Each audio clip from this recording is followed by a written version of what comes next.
What is the real reason EPS went to meet Amit Shah? I'm going to give you a totally different outlook on this compared to what the news has been in the media. And my information, my analysis is based on data, and some of them may not want all this to come out. So please watch this video till the end, and if you like it, and then please share this thing with your family and friends, and make sure as many people as possible watch it. We will do the same thing in Tamil also in the near future, but at least at this point of time, I want the entire world to understand the undercurrents of the political parties in Tamil Nadu. Nobody is clean here, especially the Dravidian parties. BJP is trying to make a real hard attempt to bring the state back into the national mainstream. A lot of bad blood has flown, and we need to really make sure that the people of Tamil Nadu wake up to the new reality, that if they follow what the BJP wants them to do, their lives will be much better. More importantly, they'll have a much brighter future for their children and grandchildren. I have a small slide deck to spare, because this slide deck will tell you all the different undercurrents that are not discussed much in mainstream media, because the mainstream media is completely under the control of the Dravida parties, especially the DMK. Here we go. What was the real reason Edappadi Palaniswamy went to meet with Amit Shah? I'm going to tell you that it is not just the alliance. There may have been a portion that talked about the alliance, but there is much more happening. And Mr. EPS is in the hot seat right now. In fact, I'm going to tell you one more bold prediction, that if this thing gets to some place, don't be surprised if Edappadi is no longer the president of the party. This would be our scoop. We are predicting that if there is going to be an alliance with NDA, then EPS will not be the head of the ADMK party, because what Modi and Amit Shah want is that ADMK be a single entity, including everybody, TTV Dinakaran, Sasikala, 𝗏 and the faction that is under EPS. Why do I say these things? I'll come to in just a minute.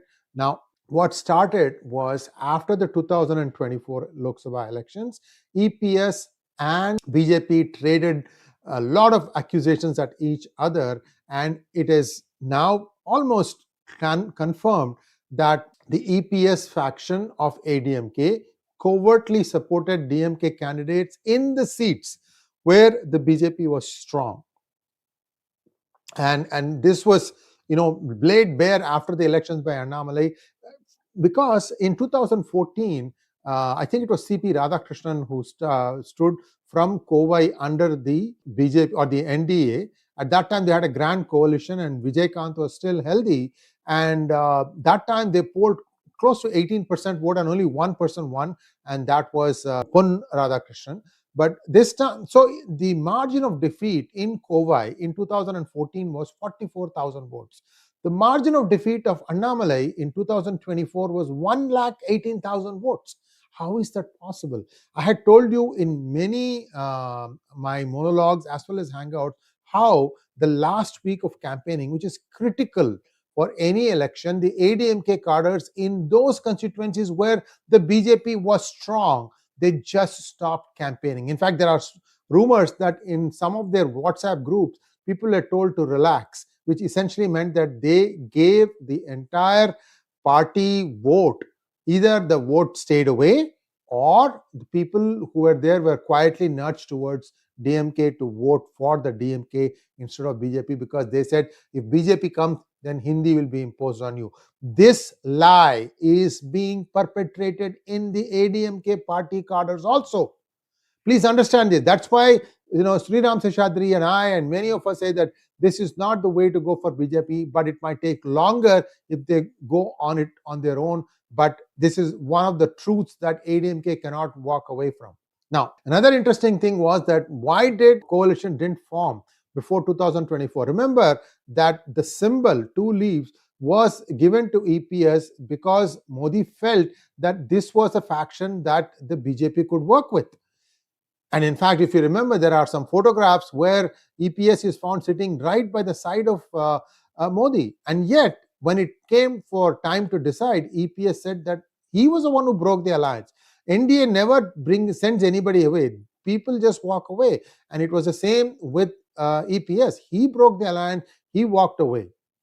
And now they want to do an alliance. Well, it has some price. And I'm going to tell you all the different scenarios and also the real reason. That real reason I have not come to yet, because what I'm going to reveal to you will shock you.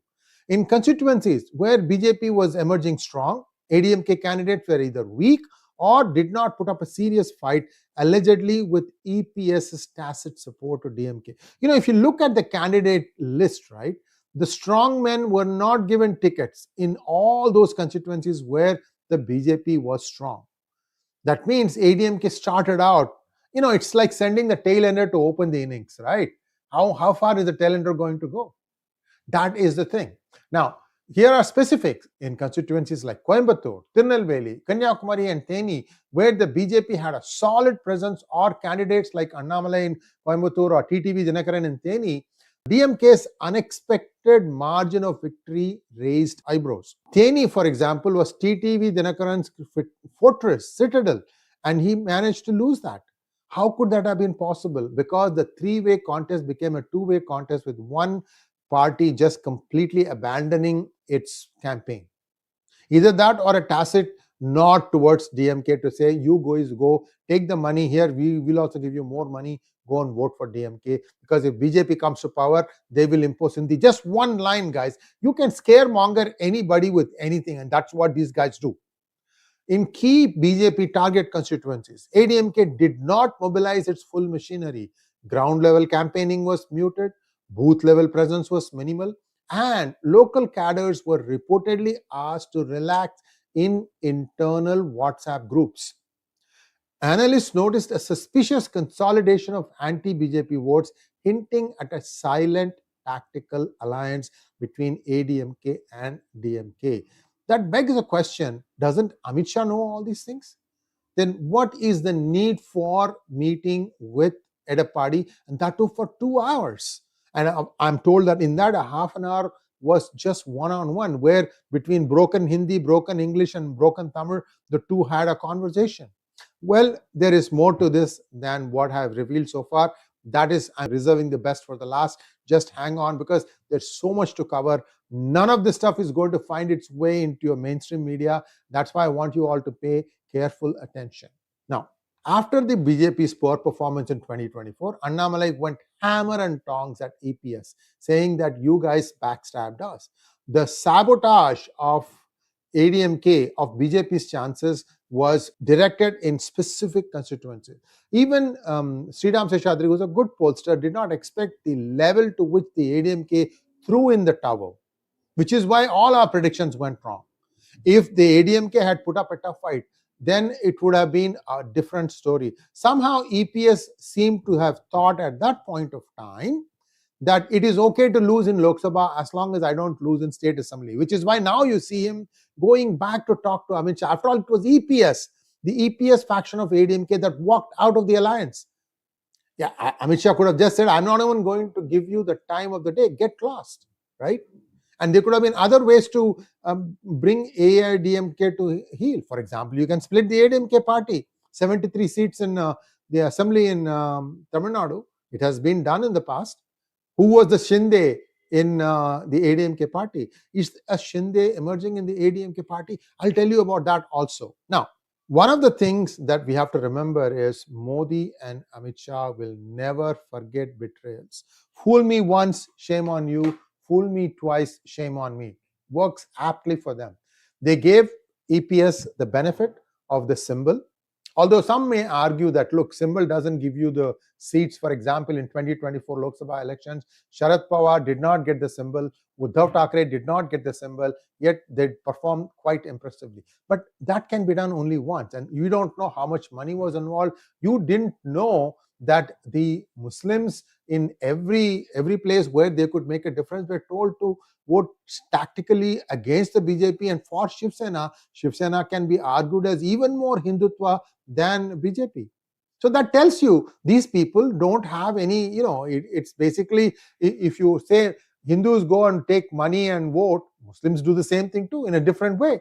They get scared, and who knows how much of the $4.5 billion that came into India through USAID went towards greasing some of these palms. We don't know, right? So what now is happening is Edappadi Palaniswamy is getting into more and more troubled waters.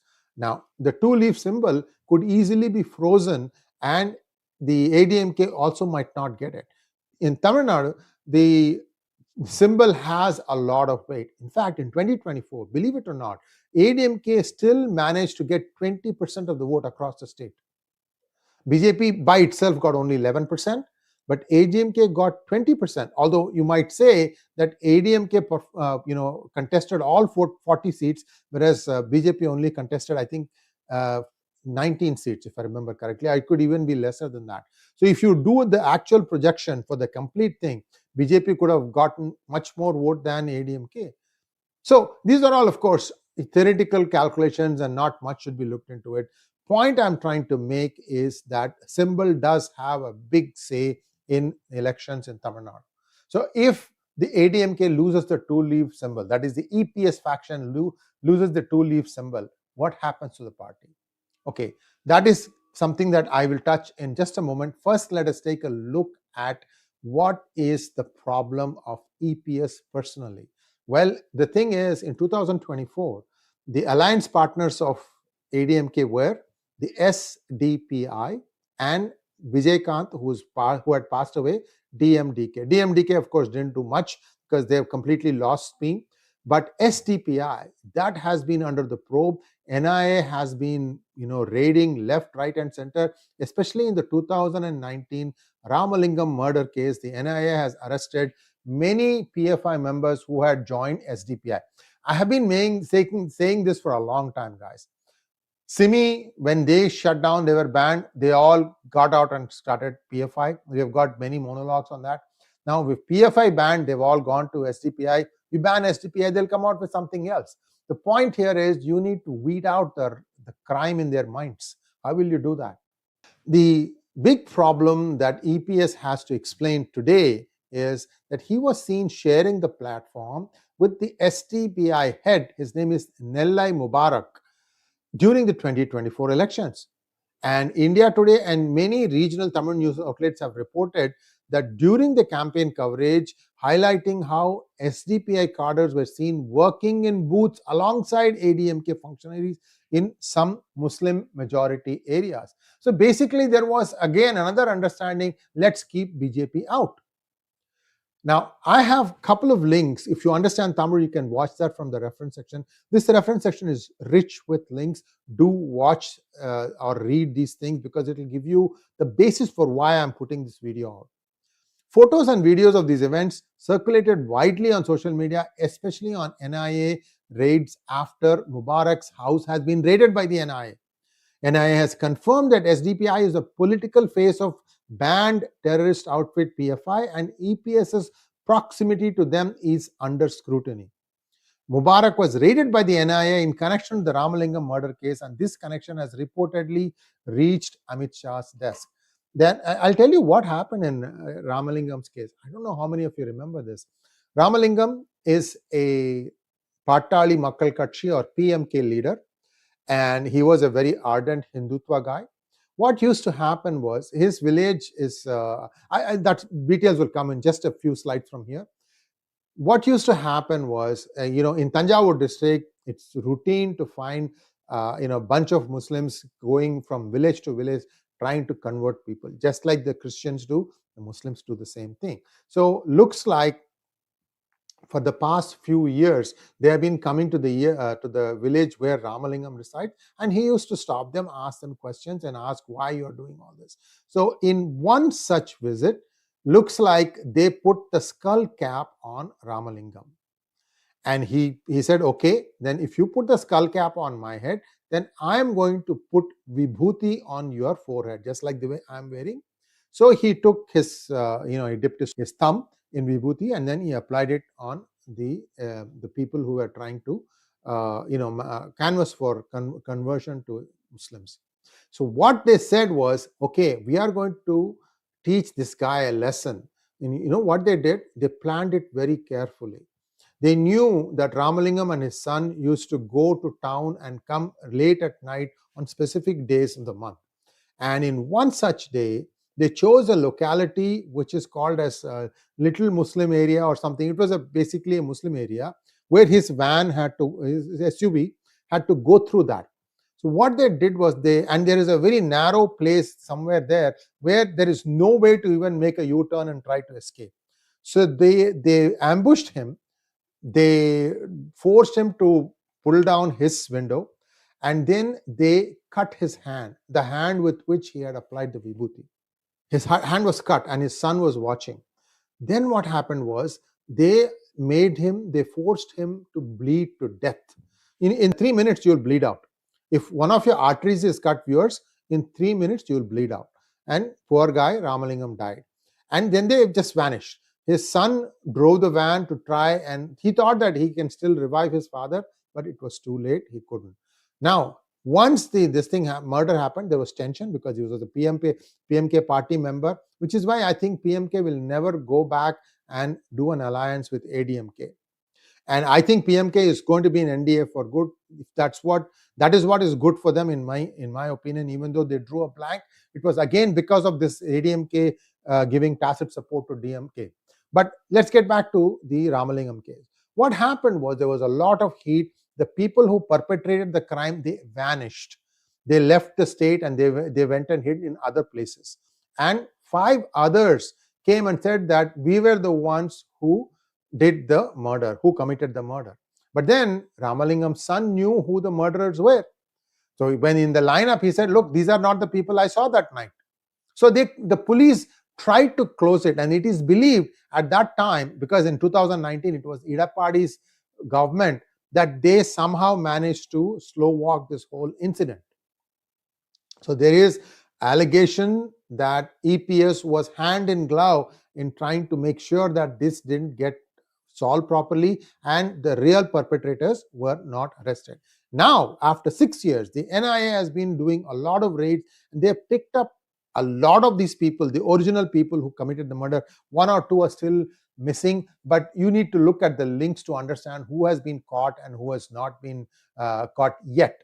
But this guy, the SDPI president, is now under a lot of heat because his house evidently was also raided.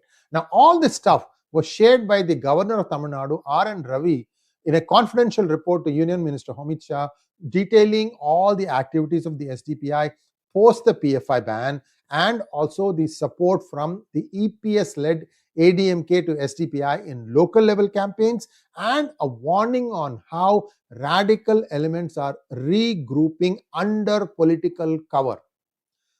Shah was also briefed on EPS's outreach to SDPI that could cause a national security risk, considering the ongoing NIA investigations into PFI sleeper models in Tamil Nadu. I told you, right? This is the place, 𝗥𝗙𝗚𝗎𝗔𝗐 is where he was murdered by the members and office bearers of the PFI. And the NIA has announced a reward of 5 lakhs for anyone providing information leading to the arrest of any of the absconders. 2, Abdul Majid and Shahul Hamid have been arrested by NIA. These men were involved in chopping. I told you the story, right? I don't have to tell you again. There's one guy who was recently arrested in November 2024. That was Mr. Muhammad Ali Jinnah, who was harboring the fugitives. Now, this is still continuing, but the problem is, why did then EPS demand the release of 36 Muslim life convicts citing age and illness? In fact, the DMK ended up releasing many of those guys. So look, this is why it comes back to this. DMK, ADMK, they're all the same, man. Same ideology, same mindset, somehow stay in power, and when in power, loot.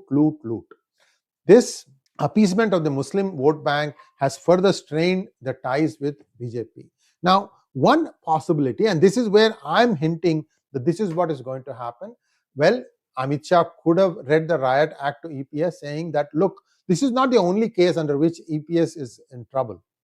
EPS is also in trouble in another case called the Kodanaadu case, where looks like he and MK Stalin have sort of reached some sort of an understanding, because there's also a murder complaint there. Kodanadu case is also, like a Damocles sword hanging on EPS's neck. Ramalingam's murder case also, there are murmurs that some people very close to EPS may have been aware of what was going to happen and that this is still allowed to happen. Also, I have to tell you, I move with many members of many communities in Tamil Nadu. Okay? Everybody is very staunchly Hindutva people. Some of them may have converted, but it's not very difficult for them to convert back, to come back to Hinduism, because they understand the big cancer that is spreading throughout the state. And in my opinion, if ADMK were to reinvent themselves, two things have to happen. All these divisive groups must merge into a single entity, and they need to find somebody other than EPS or 𝗪𝗪𝗃 to lead the party, to have a fresh face. Because BJP will want to have a fresh face and a fresh start for the ADMK. And in our considered opinion, that person could be Mr. 𝗥𝗘𝗙𝗪. His name is also called Anbaragan, and he is a neutral leader, is a very efficient minister, was well regarded. As a matter of fact, EPS was his assistant. How EPS emerged from under 𝗥𝗘𝗙𝗪's shadows and became the chief minister, overreaching over 𝗥𝗘𝗙𝗪, is because, basically, whether it was Jayalalitha or 𝗪𝗪𝗃, they always wanted the most kowtowing minister to be their titular CM, whether it is OPS or EPS. As long as those two were alive, these people used to basically, worship the ground on which Jayalalitha used to walk. So there are capable people in the ADMK party, and one such person is 𝗥𝗘𝗙𝗪. It's possible that under 𝗥𝗘𝗙𝗪, or there's another person called Velusamy, it could be that person, but somebody other than EPS or the TTV Janakaran, who is actually a nephew of 𝗪𝗪𝗃. So no OPS, no TTV, no 𝗪𝗪𝗃, no EPS, new face, at the same time a very strong bond with BJP, form a strong NDA alliance, then the game is going to change dramatically. 𝗥𝗘𝗙𝗪 does not have any of the baggage that all these other people have. He's a pretty efficient administrator, and if for example, if there's a coalition and ADMK gets more seats and decides to have its person become the chief minister, he would be just as good as Annamalai, who again, he has not had administrative experience yet. He was an IPS officer, but you see where I'm going with this, right? Either way, it doesn't matter who gets the more number of seats. There is a good chance that the NDA coalition could grab power in Tamil Nadu, which is why Stalin is jumping up and down. Now, before we finish, let's take a look at what EPS could be doing. Is he playing a double game? Is he trying to do a damage control to kind of try and show all these people along with him, say, these are the people who fund the party and they are all with me? Because if you look at that photograph that was taken today, where EPS is garlanding Amit Shah with a shawl, there is no 𝗥𝗘𝗙𝗪 there. In fact, 𝗥𝗘𝗙𝗪 is very neutral. He doesn't take sides. He just takes a backstage. There are many such good leaders in ADMK. The more I see them, they are all good people. See, there are many things, many aspects to MGR as a political persona, but as a human being, he was very, very nice. He always took care of everybody, right from the light boy, from the extras, from everybody. He used to really treat them all as one of his own. That's what really made him so dear to people. And all these people are still milking that goodwill. Now, is it possible that EPS could also get into trouble in this PFI SDPI action? Maybe that's one of the reasons why he wants to try and buy time with Amit Shah. Or he wants to say yes, yes, yes now, so that he can continue to keep the symbol under his control. So all these things will be going through the minds of Amit Shah and Narendra Modi as they figure out what needs to be done. My guess is what I told you, that would be the best outcome for all this. And this has to happen soon, because DMK could pull the plug and say we are going to go for early elections, could be even as early as in October 2025, in which case there is a little time, it could be a problem for the two groups to coagulate. I don't know. DMK also has some other problems, and in fact, BJP could at the center could keep the DMK at bay with all these arrests that are going to happen. Imminent arrest of Senthil Balaji again and many other. For example, Udayanithi Stalin is in a lot of hot water from his self goal about eliminating Sanatana Dharma like the dengue. I'm asking you guys a question. If the opposite had been done, if a Hindu leader had said that we shall eliminate one of the two minority religions like it is dengue, do you think India would be quiet? The minorities would be quiet? I'm just asking you a rhetorical question. So these are all sensitivities that people have to understand. So it's also possible that Amit Shah could do a Shinde in the ADMK party, basically break it at that level, and then EPS is gone. They'll elect some other leader from the assembly, and that could be also another interesting turn of events. But at least that way, what happens is the BJP would get a better grip on the ADMK party structure also. Whatever it is, this is one way to do this, and we'll have to wait and see how this plays out. Thanks for watching. Please like, share, and subscribe to our channel. Don't forget to click on the bell button for notifications. Namaskar.